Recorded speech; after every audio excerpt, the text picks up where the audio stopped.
I hit recording and we're live. Hey, Andy, thanks for being here. We are talking about how to win friends and influence people, conversation with friends about the book, breaking it down.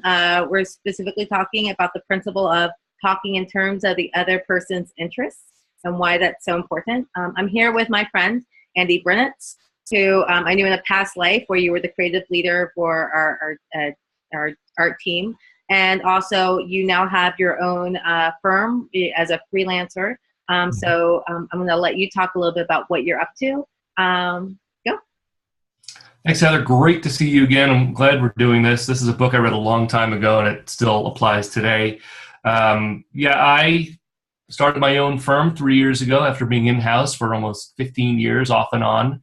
I've been on my own once before, but my company is Brenits Creative, just use my last name. And I've been a graphic designer my whole career, and I've worked in-house and I've worked on my own, and everything we're going to talk about applies to being a business leader, not just a creative leader. If you manage a department, manage a business, just a freelancer, you have to talk to other people. You're looking for business, but you're also just looking to grow your network.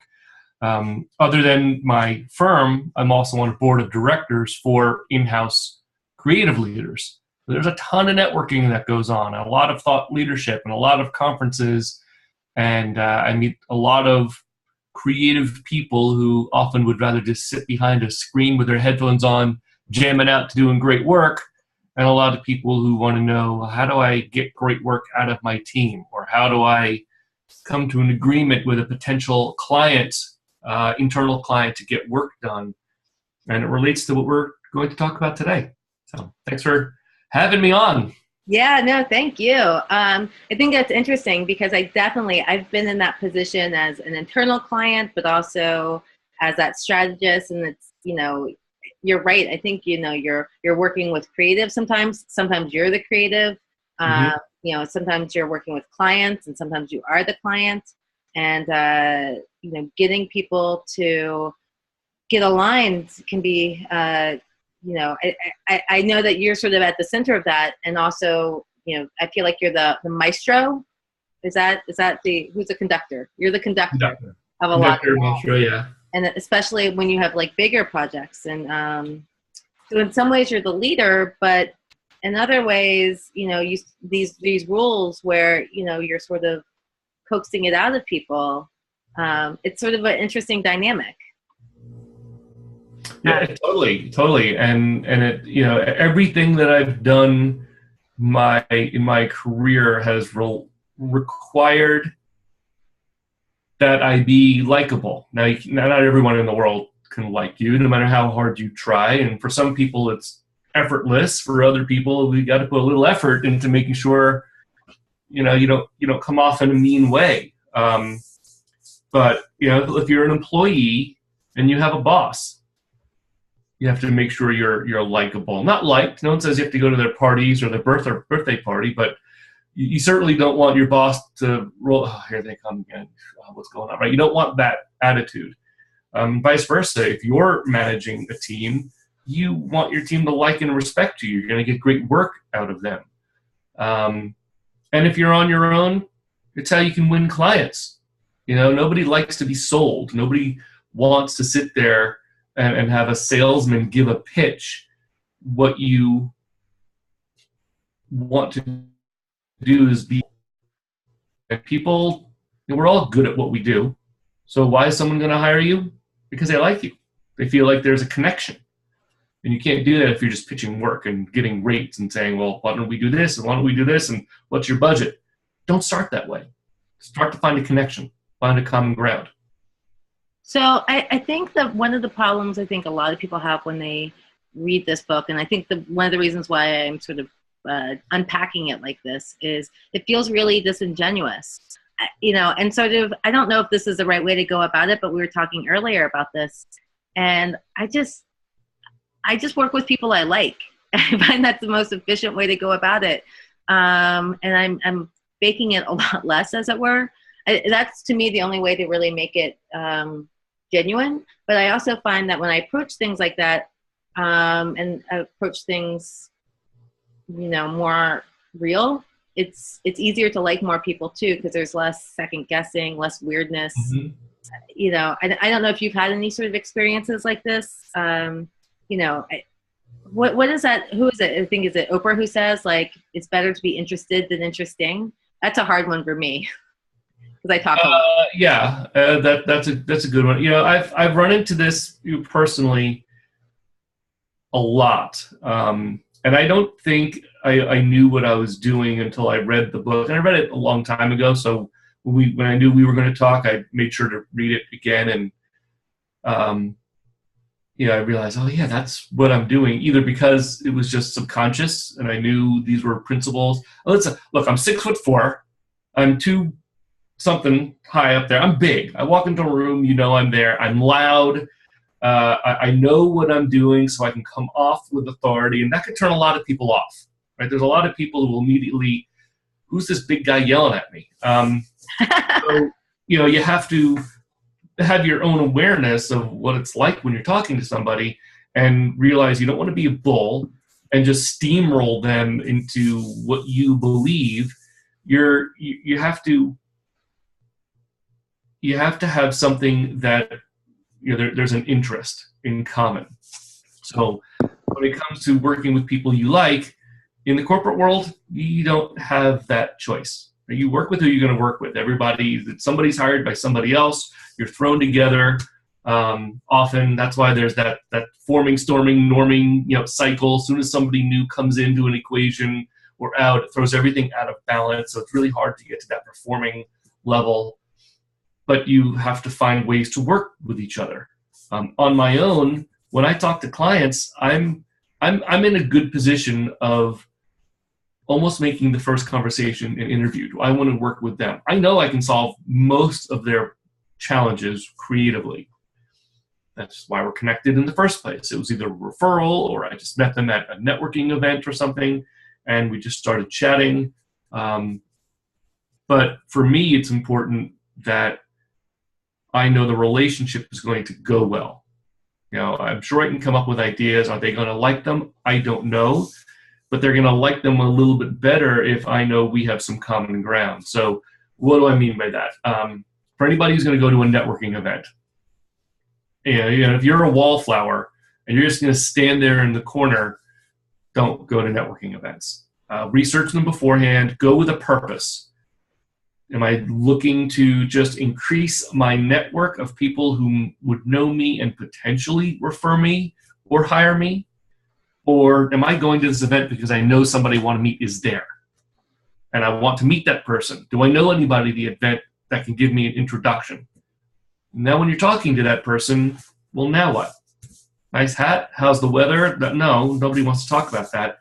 You find that common ground. So going back to this book, principle number 4, be a good listener and encourage others to talk about themselves. Just listen. The only French I know is fermez la bouche. Shut your mouth. Just, hi, how you doing? Introduce yourself. What do you do? Oh, that's interesting. Tell me more about that. Boom, stop talking. Let somebody else talk. Something will come out of that you can respond to. Me too, I like that, or I have found that, and then you've got common ground. You can have a conversation for hours. Or, I've never done that before. Tell me about it. What do you like about it so much? What interests you? Close your mouth. Let them talk some more.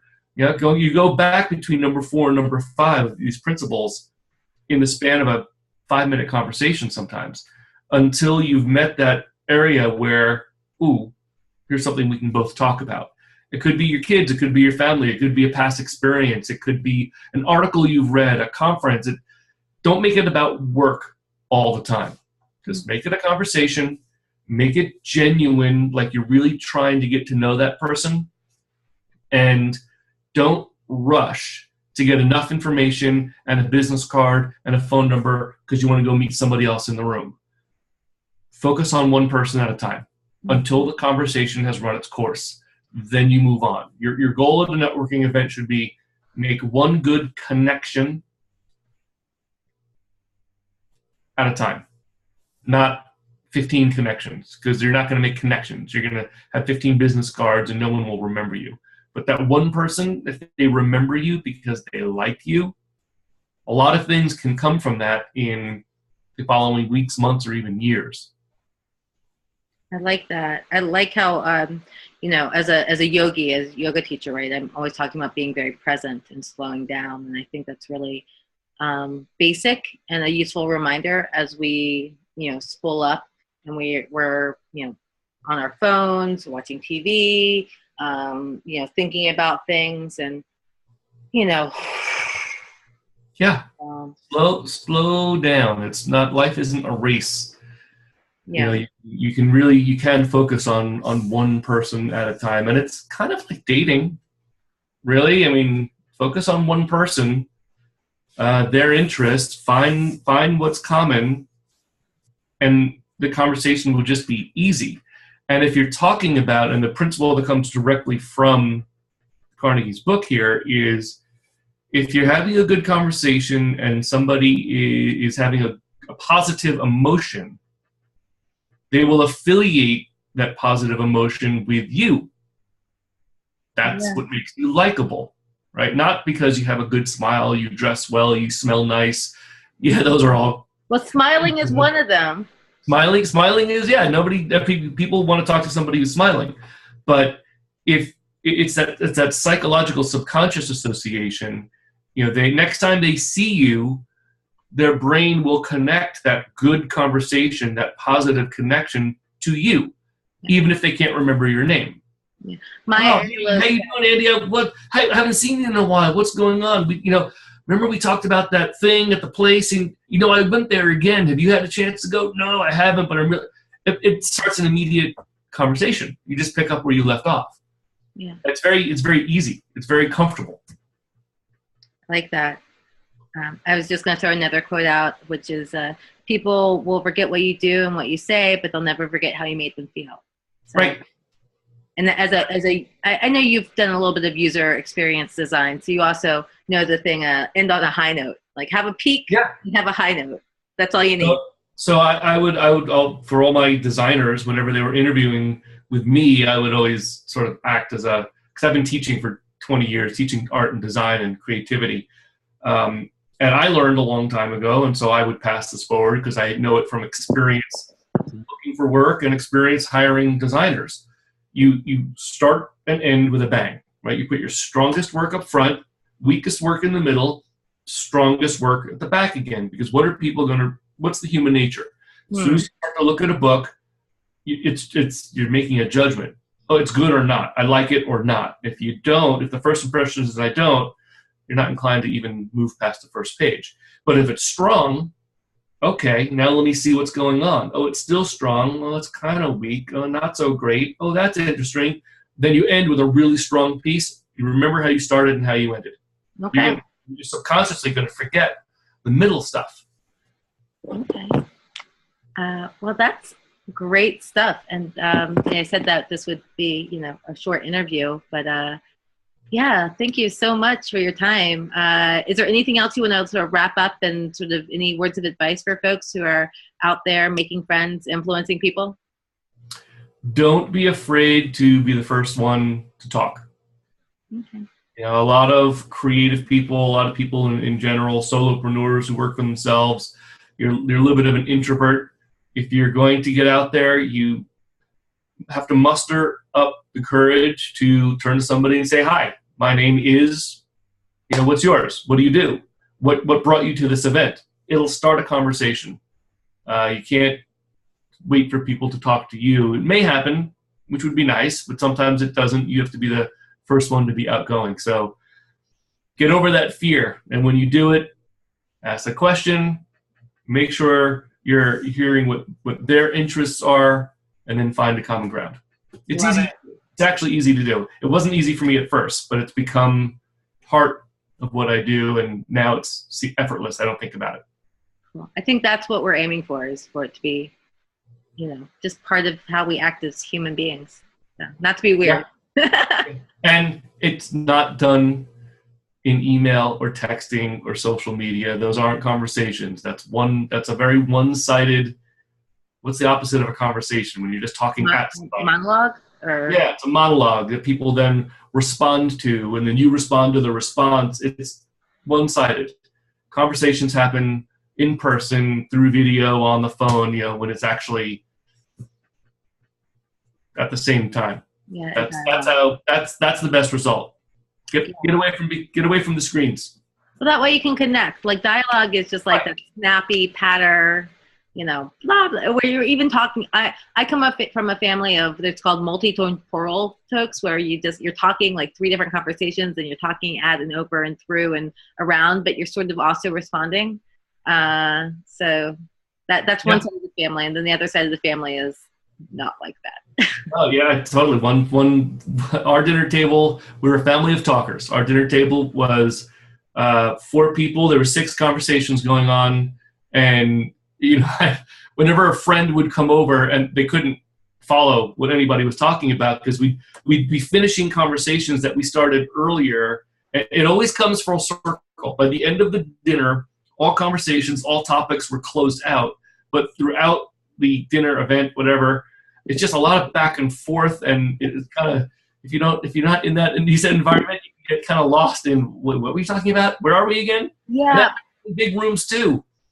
I think what happens when you grow up like that, because you're family, you know that you care and you're interested. So that's already assumed. And I think it's good to remind folks like us that because we just jump right into it and we assume that like we are listening to you. We're just also, it doesn't look like we're paying attention, but our brains are we're weirdly wired because of that crazy family, And so I think that's also a good reminder. I had somebody one time tell me, he's just like, could you just stop and nod before you respond? And I was just like, but I want to have 20 different conversations with you. Well, and I've also, again, realizing about myself, I'm a natural problem solver. That's probably why I'm in the field that I'm in. I'm goal-oriented and a problem solver. Not every conversation with someone is about a problem that needs to be solved. So don't feel like you have to solve something. You haven't been asked, and there isn't one to begin with. Just talk. Just have a conversation. And there was another point I was going to bring up related to that, but I can't remember. No, that's a good one, though, especially in relationships. I've had to coach many a boyfriend, and boyfriends have had to coach me to just listen. I want you to be nice and empathic. And as a coach, I do that. But then I'm like, can I put my consultant hat on? Because I have so many ideas for you. So yeah, well, and that's it. Ask for that kind of permission. Like, it sounds like there's something. Do you want my advice? Because I've got ideas. Sometimes people don't want advice. They just want to vent. And that's okay. And then the other thing is, you can't do this. Right? Yeah. Well, hold on, please. No, that's no. So I have. I like to have as much humor as I can. Not necessarily that I'm funny, and nor does everybody find me funny, but I make myself laugh. If I'm chatting with somebody and I find that they're distracted, which is different from bored, be able to tell the difference when somebody's bored versus distracted. I'll use my size and my weight, and I'll go, well, hold on, come back. I lost you there for a second. What's going on with you? Like, maybe I do go on and on like I'm going on now. So I don't mind trying to, in a funny way, try to, bring somebody like, I lost you. You have your attention back for a second. And they go, oh, I'm sorry. You know what? I was just thinking about, and it just takes the conversation in a new direction. And so it's okay to do that in the right way. You don't want to be rude, like, hey, you're clearly not paying attention to me. You just, hey, looks like you're a little distracted, something going on, and just let somebody talk. Go back to principle number 4, let them talk. Yeah. No, that's really, just quick aside, that reminds me of my dog gets really annoyed when I'm not focusing on him, and he'll like whimper, and I figure, oh my God, if my dog can tell when I'm not like paying attention to him and he'll whimper, like what must somebody who's like on a conference call that I'm not participating on, like, of course they feel like I'm an asshole. I can say that. This is Zoom. This isn't corporate. You're just going to have the little E on wherever you're publishing this. That's all. Oh, okay. Explicit. Oh, I think it's YouTube. YouTube will let anything go, right? Yeah, do anything you want. Bleep it out. There you go. So yeah, really great stuff, and super useful. And I think this will be, I think it'll help people connect with kind of the wisdom and make it their own. So all good stuff. I'm going to hit stop record.